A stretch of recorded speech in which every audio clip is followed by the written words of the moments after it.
Mental health in the military family. It's a topic that some believe is taboo to talk about, and yet with so many strains that are put on military members and their families, talking about those struggles could actually save the unit that's their own. There's one couple whose mission is to help, and it's built on their own experience. First got into the Army, and I think I'm in my dress blues. Jim and Jane Blois. And my fingers are all greasy. Flipped through old pictures. What we did in high school. That was going to be our adventure. We were going to get in and travel around and get out in 4 years. That 4-year adventure turned out to be 20 years. Jim was in the Army. We were all over the United States, on the West Coast, on the East Coast, and in the middle, and Europe. But beyond the perfectly posed, smiling family, there's a lot more than meets the eye. I had my hands full and then some. Was a family barely holding it all together, move after move. Our middle son is on the autism spectrum, and that was years and years and years before he got a diagnosis. He did not really receive the services he needed. And from that, he really developed some serious mental health issues. They were in need of help. And once we found our way to NAMI, we haven't looked back.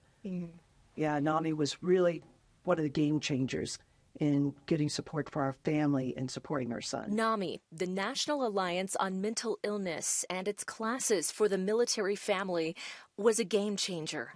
It was the first time we had ever talked about some horrific things our son had gone through. We had never spoken those outside of our family. It made so much of a difference for them that Jim and Jane are now peer educators with NAMI's Homefront Program.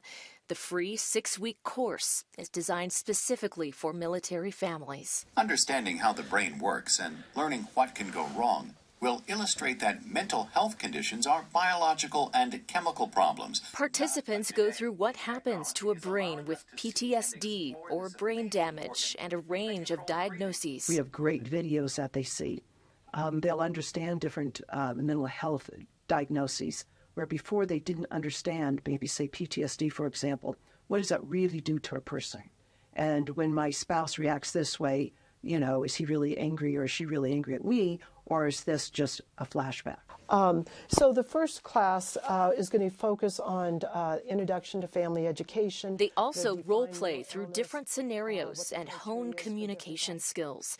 The class, they say, is completely confidential, separate from chain of command, minimizing the stigma that comes with voicing problems. And to admit that you have depression problems after going overseas a lot, or you're struggling with your family, there's a stigma that you're able to lose your clearance, and you might lose your clearance if things are bad, or you'll maybe get discharged with a medical discharge. But talking and showing up builds the fortress that many families need to thrive. And because it works, we stay with it.